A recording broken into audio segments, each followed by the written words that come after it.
I met James at Adobe Max, I think 2 years ago. Do you remember who introduced us at Adobe Max? Yes, it was Chris Doe who introduced us. Chris Doe. What a celebrity endorsement that was. I remember that interaction really well because Chris asked me, he asked me to sort of introduce myself and explain what I do. And I really couldn't. Like I was in that sort of early stages of my social media career and I hadn't really worked on my elevator pitch yet. So I really struggled. I think I said something like, I show people how to use their design software in a non-pretentious way. And then Chris said, he's totally pretentious. What's he talking about? So not the best introduction, but maybe I can do better this time around. It's interesting because then I saw you maybe a couple of days after or a day after, and I'm like, oh yeah, it's Ivy, we met. And you said, oh, I remember you because of Chris Doe's intro. And I'm like, oh, this is great. Chris Doe made me memorable without it being about me. And then we met again at Adobe Max in London. It's rare for me to meet people that I actually just see online. And the fact that we've met twice is pretty impressive, especially since you don't live in London. True. Yes. I am going to ask Adobe you very kindly, they flew me out for that one. I did a speaking gig there. And at first, I think they forgot that I lived in Australia just because of the British accent. They were like, oh, yeah, he's a British designer. He'd be a great person to have. And I was like, yeah. So the flight will be $3,000. And they were like, what? I was like, oh, yeah, you live in Australia. And got invited back again a second time. So hopefully, it's because I did a half decent enough job the first time I went there. But yeah, it's a long way to go for that conference. So it was well worth the trip. Yeah, I think you did a decent job. I was at that talk and I enjoyed it very much. Thank you. For the sake of the audience, I am going to ask you to introduce yourself to the world. Pressure's on now. Yeah. Okay, my name is James Barnard. I am a logo designer / design educator and plus international speaker. Now I can call myself, being flown all over the world by people like Adobe. I also did Creative South this year as well. So technically, yes, international speaker, which sounds weird, but I am. I spend half my time working on my client work. So I design logos for businesses all over the world from this home studio that you see before you. Technically, I can call myself a logo design studio because I have a small team. I have person who handles my sales. I have an assistant. I have someone that handles my motion design. And then the other half of my time, I spend teaching people how to be a better graphic designer. So that's everything from like software tips and tricks, how to be a better sort of freelancer. I spend a lot of time on TikTok and Instagram and bits and pieces for Adobe as well. I do Adobe live streams showing people how to use software packages like Adobe Illustrator. So there you go. Amazing. I love that. And you know what? I didn't know that you had a team. So can we go there and chat about that? It's rare to hear that someone has someone on sales on their team or someone in marketing or building out the team beyond the creative team. Very often they'll build out the creative team. They'll be like, oh, I've got an account manager. I've got someone who does I've got a junior designer, midway designer, all of that. And they'll build out that team really well because that's what they know, but they rarely build out the business side of the team. How did that journey actually begin for you? Yeah, it's very, very new to me, actually. A year or two ago, I got some advice from a colleague of mine called Josh Hall, and he helped me to hire my first person for this business. And that was in the form of a assistant designer. So her name is Beatrice. She's amazing. She does all of my, this is terrible to say, she does the parts of the business that I don't like doing. So she does logo exports. She does building presentations. She does the brand guidelines documents for my clients. And then I'm trying to get her sort of more and more involved in the actual logo design exploration side of things. So I'm going on holiday next month and she's going to be picking up a lot more for me, which is fantastic. But yeah, recently I have been working with a chap called Rob O'Rourke, who is a sort of sales funnel expert. And he's come on board to basically take on another part of the business that I don't especially like doing, and that's selling. I'm not a particularly good salesperson, which is amazing considering how long I've been doing this. I should be amazing at sort of selling myself. But he's helped me sort of reframe how I present myself to the world, showing the value of the solution rather than maybe necessarily the process, helping me explain to new clients what I've done for past clients in a way that I've never really kind of thought of before. And then he's been helping me so much with that. I thought, do you know what? Why don't you just do this for me? You can take a commission on any sales that you bring in. I've got now more time to do the education side of the business, which, if I'm being completely honest, is sometimes more lucrative. So it's actually kind of helping me split that financial pie in different ways and allows me to focus more time on the things that I'm good at and the things that I enjoy doing, which is great. So yeah, it's very new. He's made one sale for me so far, and it's worked really, really well.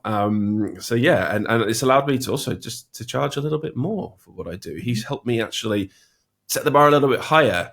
The number of leads has kind of come down, but the number of qualified leads has gone up. And that's really, really helped in sort of, charging a little bit more for my logo design projects. You mentioned charging more. Is it possible to go into specifics, or are you not comfortable with that? Well, yeah, you want to actually know what a ballpark figure is. Do you know what? I'm not going to say that because, and the reason for that is it might discourage someone from getting in touch. Okay, so I've been through this process before. Maybe sort of 3 or 4 years ago, I made a massive mistake in my business and I put my prices on my website. And, I was getting kind of sick and tired of people messaging me saying, can you do a logo for free? Can you do a logo for 50 quid? I was like trying to weed out a lot of those leads that were coming through. And at the time, it's because I wasn't selling what I do well at all. It was just a bunch of logos on a website. Do you want one? So I put my prices on there and then had no leads in 2 months. It was an absolute disaster. It could not have gone worse. So over the course of that 2 months, I tried everything to try and sort of stop to get business coming through again. I cut the price in half. I put paid advertising towards my website, and nothing worked. I eventually just abandoned the experiment completely, and the leads started coming through again.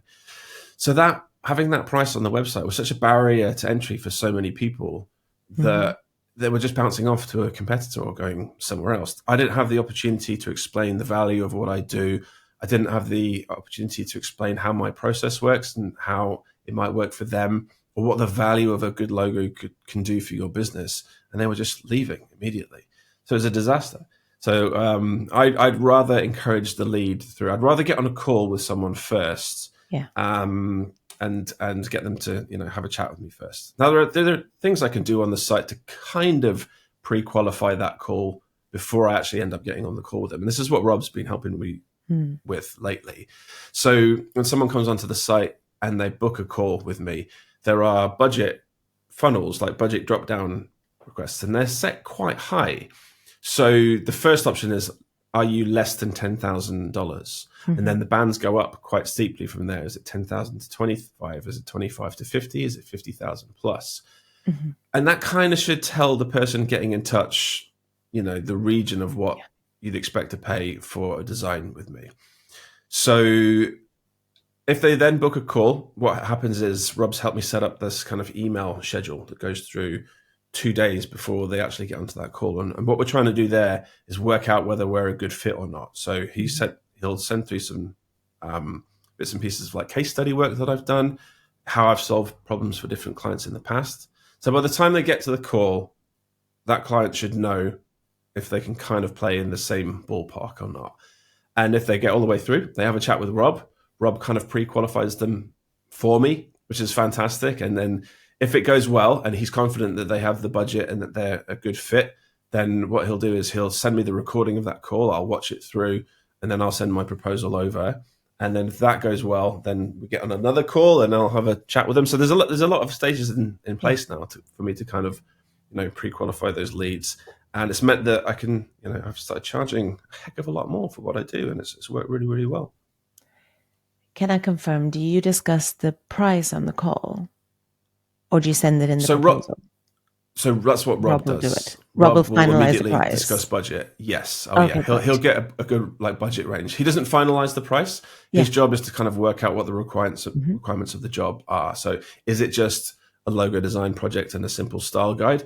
Is it a bit more? Does it require some marketing collateral, maybe even a Hmm. website? Or this is a great thing about being a logo designer, because the logo design is like the start point of the sale. It's like the Yes. funnel that gets people to you, but there's always extra services that I can add and upsell with. So Rob's job is basically to pre-qualify the budget and get more of an idea of what they're looking for. And then I will, usually have enough to send a proposal through from there. So it's my job to kind of finalize the actual that final figure. Hmm. And then it's about 50% deposit to lock the job in. The whole process takes about 4 to 5 weeks to get the Yeah. whole thing over the line once the start date has been agreed on. Hmm. And then I'll explain the process and kind of go from there. But Rob is basically just kind of pre-qualifying all of that stuff for me, and it's fantastic. It's It freed up is so much time for fantastic. me. It's a small, he takes a small commission. Well, it's not that small, but it's worth every penny to have him on board to bring in those jobs, because the actual clients that are coming in are better paying. They're more on board. They are kind of bought into the process before we've even started. So it's totally worth it. Amazing. I think a lot of people listening to this will learn from this process. And it's what I like about it is that you're anchoring in your qualifying questions, and then you're priming them through your email sequence before so that they feel ready. It's not so much like with the case studies, it's not even just for them to see whether they want to work with you, but they're getting excited about the potential of everything, right? So they're getting primed Yeah. into this is going to be a great relationship because So, I want yeah. results like these too. So it's brilliant. And They're kind of then, buying into you as a person, yeah, as well as a solution for their business. And exactly. I've always really struggled with putting the value on what I do. It's a really hard thing to quantify, like what a good logo can do for your business. It's a Yeah. really difficult thing for me even to go to past clients and say, how has this logo affected your business? So this is what Rob's been helping me try and do, is put like, not necessarily like a monetary figure, like it resulted in this many sales. It's more like they achieved this, and this after they rebranded with a Yes. new logo from me. And that's a lot easier to kind of quantify. I can show like how successful a company's been. Hmm. Well, whether I've had anything to do with that or not is another question, but it definitely shows the nature of the businesses that I'm working with, and that definitely pre-qualifies those leads as they come through. Yeah. I like that a lot. So before you got Rob involved, Exactly. I'm like, how was it? It was a lot harder. It was a lot Yeah. more admin work. So I was, my website does a great job of bringing in leads. Actually, it's more my social media than anything is the main lead generator for me. So something like 85% of my leads come directly from places like TikTok, Instagram, a little bit from LinkedIn, a little bit from YouTube. So I'm definitely doing the hard work in terms of marketing my Yeah. business. I'm positioning myself as the expert in the industry, teaching other designers how to do things. And that in turn leads to genuine, paying clients from places like Instagram and TikTok, which is amazing. And you'd be so surprised at the number of businesses that are on places like TikTok that are willing to spend. Hmm. And they're not necessarily like coming to TikTok to search for, who's going to design their next logo. It's about me making entertaining content in order to find people kind of organically that way. And Hmm. social media has been an absolute game changer for me. And that's how I've managed to get myself to the position to be able to afford someone like Rob, is that I've worked hard on my personal brand. I've worked hard at like, creating content that sets me as this, superstar designer. And I'm pushing myself and doing speaking gigs for places like Adobe. You know, opportunities that wouldn't have come had I not worked a bit harder on my business and actually put myself out there and, got out of my comfort zone a little bit. So yeah, that's totally worked. I think if people saw you now, they'd be like, oh, well, he's got X amount of following. So of course it's easy for him. But I saw your talk, so I know the story. And for the audience who doesn't know you, I mean, would you like to share exactly how you got to that point where You Yeah. have these many followers? Yeah. I want to make, float my own boat for a second here. I've got like more than 1 million followers on socials now, and that's not me. It is a bit big-headed, isn't it, for me to say? But like, I've worked hard to get that, right? Wow. That doesn't just come by luck. When I first started out and I was, putting my prices on my website and not getting any leads through at all, my efforts on social media were things like screen recorded time-lapse videos of me turning a sketch into a vector. So like a top-down camera shot of me drawing on my desk and then tracing it in Illustrator. I wasn't on camera. When I was in that period with, things were kind of ticking along, it wasn't amazing. 3 of my logo designs got into this book called The Logo Lounge. It's like this logo design case study book. It has like loads and loads of examples. It's like an inspiration book for logo designers. There's a submission process. You have to submit your work to get into it. And then there's a round of judges and they deem whether your work is good enough to get into the book. And I got 3 logos accepted into this book. And I was like, yes, I want to sing this from the rooftops. How do I get this out into the world? And so I decided to, turn the camera around, get on camera and make this bragging video on TikTok about getting in the book. And that video got 3 million views on TikTok and like changed the course of like my business entirely. I realized in that week that I got those 3 million views, my website had more leads come through in that week than they had done than had done in the previous 6 months combined. Wow. It was an absolute like game changer of like client inbound leads from like social media to actual sales. And from that point on, I've been kind of booked out like 3 months solid ever since. I was like, okay, I need to be doing this more. Let's get on the social media game and try a bit harder here. And so it started out with me kind of just answering the questions that came through in the comments, like how do you find clients? Can we see the logo designs that went into the book? And then I just started focusing a bit harder each week on dedicating some time to make video explainer based content for places like TikTok and Instagram. And then later on, about 6 months later, I made a really sort of innocuous video about something so niche in Adobe Illustrator. It was a tip about how to use the pencil tool in Adobe Illustrator. And it got like 15 million views. And then a follow-up video explaining what I did got another 2 or 3 million views. And in 1 week, I got 100,000 new followers on Instagram. Wow. And I was like, insane. what is happening? I thought someone was like playing a prank on me. I thought some of my friends had like bought a load of like bot accounts and like, fake followers were pouring in.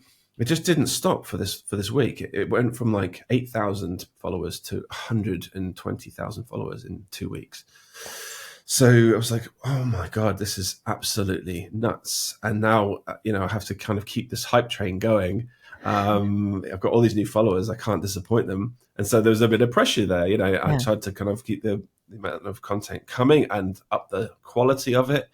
And now, I focus about half of my time generating content to further my business. So it's totally self-serving. I'm actually generating leads from doing this. So it's absolutely worth my time to stop client work and put a bit of, time into actually marketing my business.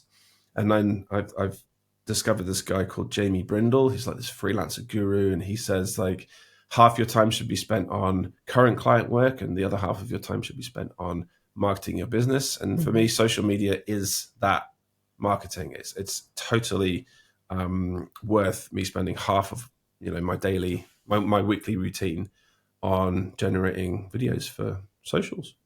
Yeah, I love that. With your clients coming through, do you know which platform is more lucrative for you?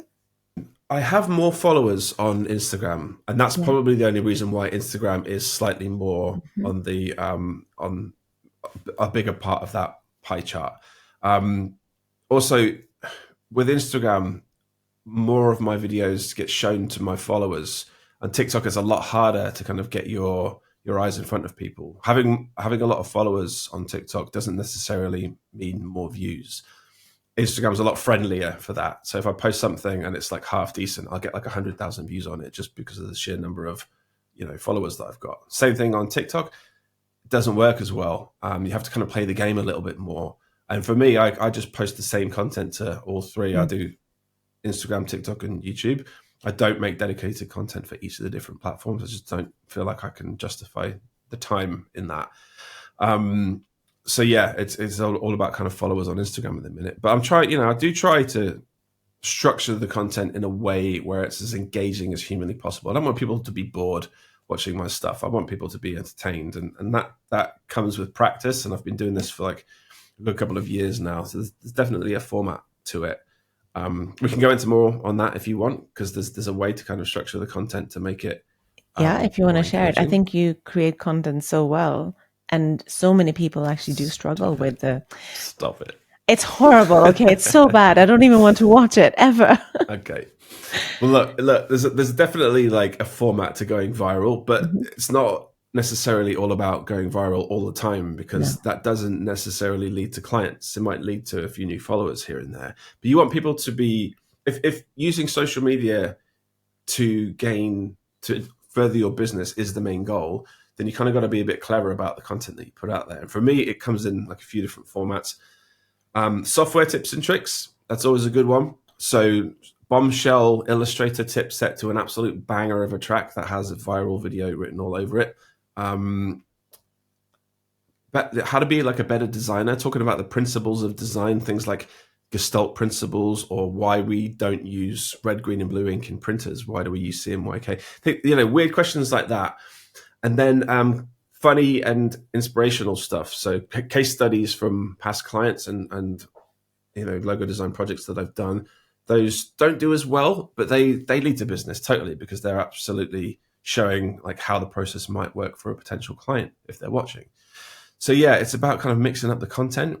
The main thing is to tell a story each time you do a piece of content. And I've learned this from this wonderful creator called B Chu, and she showed me this format where you have like 4 or 5 steps to a video. So the first part is like the hook. So within the first 3 seconds, something that will keep them there, some sort of line that's really engaging to stop the scroll. Act 1 is the setup, so what you're about to do. Act 2 is the conflict. So have you come up against this problem before? Or if I'm doing like a case study project, here's where the client like threw back a round of amends that I wasn't expecting, something like that. Act 3 is the resolution, so how you solve the problem, or if it's like a software tip, how you solve the problem with that specific tool or tip within a program like Adobe Illustrator. And then the final part is the call to action. So follow me for more, go to my website, check out this resource, that kind of thing. So it's like a big circle that comes back, keeps people watching until the end. It's not always easy to do, and I have it on a post-it note on my desk while I'm writing and trying to tick those boxes as I'm writing a script for my videos. But yeah, if you can tell a good story, it totally works on socials. It keeps people hanging around, and that makes the video do a lot better. I was literally about to ask you, does it flow naturally for you, or do you need to kind of get that reminder? And you just said you have a post-it note there, which is good for people to know that like you follow a format and you're trying to stick to it. With your educational videos, you said that sometimes the educational part is more lucrative. Where did that come from? Do you offer other services that we don't know about? Yeah, well, yes, everyone knows about them. So the more that I've posted on social media, the more brands have reached out to partner with me. Mm-hmm. So one of them is brand partnerships on places like Instagram and TikTok. That's can be incredibly lucrative when you hit like 1 million followers. You can start to charge kind of silly money for making videos. I don't work with everybody. I work with only like 3 or 4 partners. You could probably guess the biggest one that I work with, but those pay really well, and it's worth my time to do them. And if the content gels with my audience, then I'm absolutely going to do that. Some designers out there say my audience is not for sale, and they won't work with any brand partners. But if I can find a partner that will work with me, and the content is totally in harmony with what I'm already doing, then I'm absolutely going to do that. It totally makes sense. The other part of it is digital products. So I made a course on Adobe Illustrator. I have a course in Photoshop, how to make mock-ups for your clients so you can better sell your logo design projects. And I did a little Q&A with Skillshare a couple of years back. which was like from brief to brand. So like my logo design process, how you go from a sketch to that final product. So yeah, that's a huge chunk of the pie now. And then obviously what's come from being online and being part of this sort of social media community is the public speaking side of things. So I've been invited to places like Adobe Max. I'm getting to go to LA again this year, which is unbelievable. And something I never thought would happen, as little as like 3 years ago, to be invited as like what do they call it? A luminary speaker for Adobe Max is unreal. Mm-hmm. So yeah, and this year I'm doing 2 talks in LA, which is fantastic. And those opportunities are coming more and more the more I sort of grow on socials and the more I put myself out there. So it's been wholeheartedly worth it. Is speaking something you aspire to do earlier, or is it just a pathway that's landed? No, and I'm not the best public speaker, if I'm being completely honest. I have to work really hard at it. Like I script everything to a T, practice the speech, a ludicrous amount of times. I think I ran through my last speech something like 40 times, just doing it over and over and over again, until I don't know it off by heart, but I know the sort of the flow of it enough to be able to look up at the audience and not read from my notes too much while I'm presenting. It's not something I'm completely comfortable with. It doesn't come naturally to me, but I purposefully did it in order to kind of get out of my comfort zone a little bit. And when you can go up on stage and get pictures of you talking to 1,000 people in the room as a graphic designer, that looks really good on the LinkedIn cover photo. Getting on there with a microphone, standing up on stage makes people think, well, someone wants to listen to what this guy has to say. Maybe I'll check out what he's got to say. But yeah, it's a wonderful bit of sort of social proof to have as part of my roster. When people see that other people are listening to you, they take more notice, and that means that you can kind of take control of your audience a little bit more. And that's been really helpful in terms of like bringing in business to my little studio. I love that you actually take that time to practice, because it means that you honor the audience, you honor yourself, you honor the hosts that are hosting it. And when I saw you, I felt like you speak really well. It felt like I was there with you. There were good pauses. I think you're a good public speaker. And if you're practicing, it's nice to hear that. Yeah, I was really engaged in your talk. And if you're practicing as much as you are, I think that's great, because it shows. I mean, it doesn't show that you practice, but it shows that you're owning the stage in such a great way. So I think it's more out of fear of looking stupid in front of a lot of people. I think I'm kind of guaranteeing that I'll at least be prepared. But that, putting that effort in, being timely with my responses to people like Adobe when they offer me the opportunity to speak on stage like that, I'm not just going to wing it. I don't want to look silly on stage, and I want to get invited back. So, and that's about, just being timely with your responses, being as professional as possible, showing up early. If I was to give one piece of advice for public speaking, it would be get there early to wherever you're presenting, to iron out any kinks with your presentation, run through any technical problems. Just being professional and preparing and not taking it, but basically taking it seriously has meant that things have gone really, really well. I have huge imposter syndrome. I still think I'm not doing a great job. I read from my notes too much, clearly, but enough practice with it so that I'm kind of I know the flow. I've run through it so many times that I'm bored of it. That's kind of that really, really helps. So that when you're finally up there, you're just kind of like going through the motions and getting it done.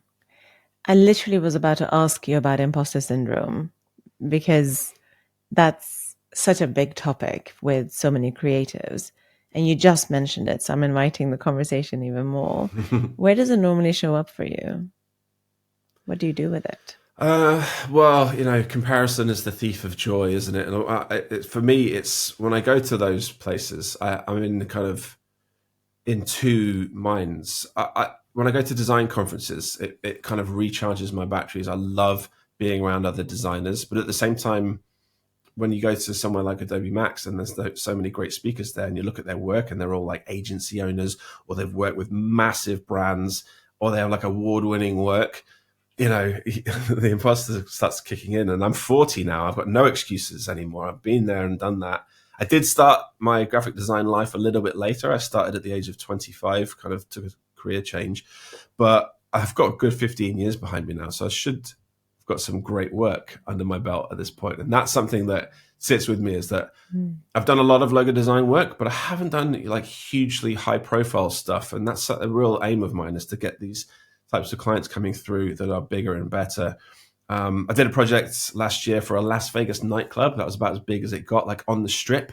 Unfortunately, ended up falling through, and we couldn't convince the owner of the nightclub to take on the new design. And that one always sits with me. I feel like I failed on that project, but the client was like, the owner of the business didn't know that they were doing it, and we presented the logo design through, and ultimately it wasn't enough to convince him to change it. However, saying that, I've got a couple of like really big projects coming up with a couple of people of note. So fingers crossed by the end of 2025, that little small person in the back of my mind that's telling me I'm an imposter will be gone. But yeah, it just comes from years and years of experience, and I've been a designer for a long time. I've got a pretty thick skin now, so if a client tells me that they don't like my work, it no longer feels like that's a part of me that they're attacking. Yeah. I've got my barriers in place. I know what they mean, and it's my job to get the that good feedback out of them. So I think I've kind of got to that point now. That's amazing. When the imposter does creep in, do you have any tools or things that you do to help navigate that? Well, when the negativity creeps in, yeah, I do. So obviously, like being online and being in the social media space, there's haters out there. There's people that comment on your videos and give me a hard time, especially when I talk about AI. Any reference to AI, just like, get back in your box, Barnard. So I got a great piece of advice from James Martin, made by James a few years back, and that was to keep like a treasure trove of positive stuff people have said about you. Every time you get a good piece of feedback from a client, you get a great testimonial at the end of a job, or like a comment on one of my posts that's really kind of touched me in a nice way, screenshot that, drop it into a folder, and the folder is on my desktop. It's called Positive Stuff. Yeah. So anytime, I get a bit down in the dumps, so I'm not feeling like I'm, necessarily hitting my stride that day, I'll dive into that folder, have a little read, pick myself back up again, and feel a lot better about myself, because you're drawing on stuff that people have said about you, and it's literally there in black and white, and you can actually remind yourself that you do know what you're doing, and the negativity stops sort of creeping in. And then obviously take breaks, have lots of sleep. I'm terrible at staying up late at night and on places like TikTok and scrolling. It's awful. It's I'm really, really wired. I don't sleep all that well. There's no substitute for taking a good break and coming back refreshed. It leads to better work and a more positive attitude as well. So it's hard. Not everybody can do it. Everyone's very busy, but you've got to put barriers in place with yourself and force yourself to take breaks. Otherwise, you just end up getting burnt out and exhausted. Yeah.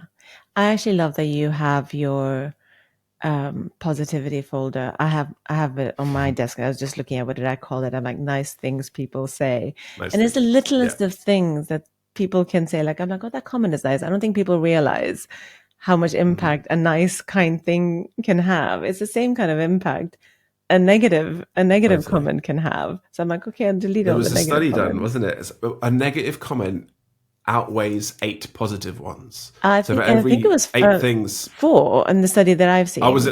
Maybe. Oh, okay. It doesn't matter, but it's significantly higher. Like it's a horrendous statistic, whatever it is. Negative comments will outweigh a lot of positive comments. So it's important when someone does say something nice, and specifically when they've actually said something specific and taken the time to write something lovely, screenshot that and drop it into a folder. It's brilliant. And I've also got ones from I sometimes get like voice notes from other graphic designers of note, and whenever they send me a message or something lovely, I'll record it and put it in a folder, and I'll just, sometimes you're down in the dumps, I'll just double click on this folder and have a little, scroll through and get a big head. It's fantastic. Or just shift your perspective. It's not about getting a big head. I hardly think that happens. There are so many positive things that need to happen to negate the one. Our minds just go towards the negative and stays in that negative. And anything that we can do to actually pull ourselves out of there is going to be useful.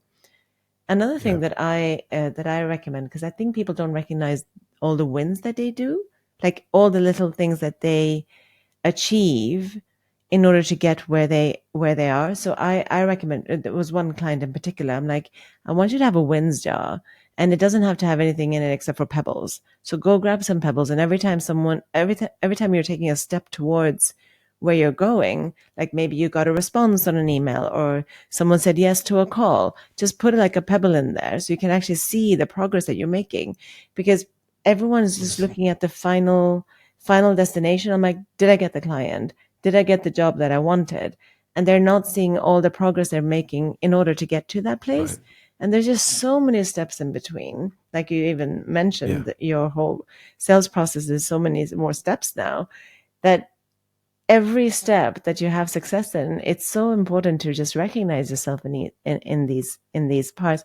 And even when you do that, you're going to be focusing so much more on the positive aspect of things than the negative. Or you? It's nice to have like a visual representation of it, isn't it? Yeah. I mean, I have 2 small children, and their visual representation of success is a sticker on a piece of paper. My daughter's just discovered money, and she's like, "Can I do chores to get pocket money?" I'm like, "Yeah, you can. Sure, you can." And then we're going to set up this little sticker sheet so that she can actually tick those off. Things like, have you brushed your teeth? Have you eaten something healthy today? So she got given this thing at school. So, visual representations are a great way to do that. And pebbles, I've never heard that one before. Pebbles in a jar. I like it. I'm going to steal that. Cheap and sweet. Everyone has some sort of jar at home. Go out and just go to the beach or whatever. I don't know. Get some pebbles. I'm asking everyone a particular question, and I have no idea where this will go. I'm wondering, do you have a current obsession? I'm getting really into playing cards at the minute. Like I've got like a small collection of a